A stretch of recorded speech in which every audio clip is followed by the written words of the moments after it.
যুক্তরাজ্যের সাধারণ নির্বাচনে দীর্ঘ 10 বছর পর সরকার গঠন করতে যাচ্ছে লেবার পার্টি।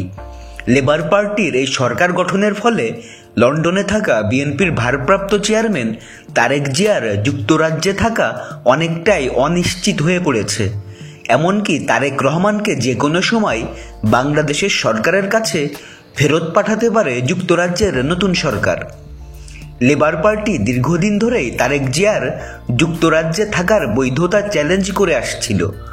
রাজনৈতিক আশ্রয়ে থাকা কোনো ব্যক্তি যুক্তরাজ্যে বসে রাজনীতি করতে পারে কিনা এ প্রশ্ন উত্থাপিত হয়েছে লেবার পার্টির একাধিক এমপির পক্ষ থেকে।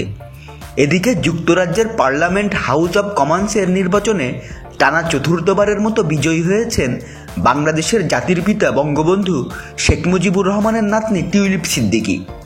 টিউলিপ জাতির পিতার ছোট মেয়ে শেখ রেহেনার কনিষ্ঠ সন্তান। জানা গেছে লেবার পার্টির ছায়ামন্ত্রীও ছিলেন টিউলিপ। এবার মন্ত্রিসভার দায়িত্বও পেতে পারেন তিনি। এছাড়া বাংলাদেশের বর্তমান ক্ষমতাসীন দল আওয়ামী লীগের সাথে লেবার পার্টির সুসম্পর্ক রয়েছে বলে একাধিক সূত্র জানাচ্ছে।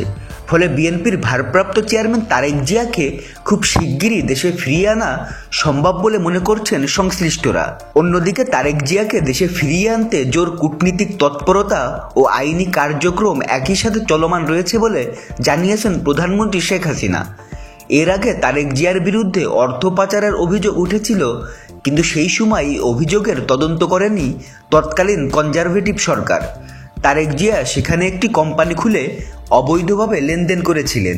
এই অভিযোগে যুক্তরাজ্য একটি তদন্তের উদ্যোগ নেওয়া হয়েছিল, কিন্তু কনজারভেটিভ পার্টির কিছু নেতার অনাগ্রহের কারণে শেষ পর্যন্ত সেই তদন্ত ধামাচাপা দেওয়া হয়।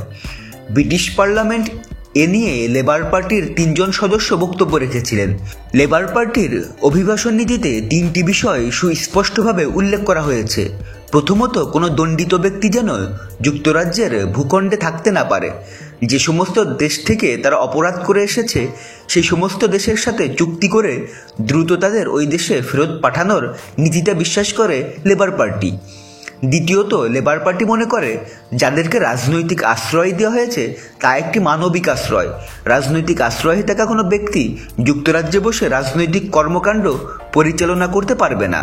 তৃতীয়ত, লেবার পার্টি সবসময় মনে করে যারা রাজনৈতিক আশ্রয়ে আছে তাদের আয় ব্যয়ের হিসেব নিয়মিত যাচাই বাছাই করা উচিত, কারণ তারা যুক্তরাজ্যে থেকে কিভাবে বিপুল বিত্ত বৈভবের জীবনযাপন করছেন সে ব্যাপারে অনুসন্ধান করা উচিত। লেবার পার্টির এই ভূমিদশ বিজয়ের ফলে এই বিষয়গুলো সামনে আসবে। সেক্ষেত্রে তারেক জিয়ার যুক্তরাজ্যে থাকা অনিশ্চিত হয়ে পড়বে।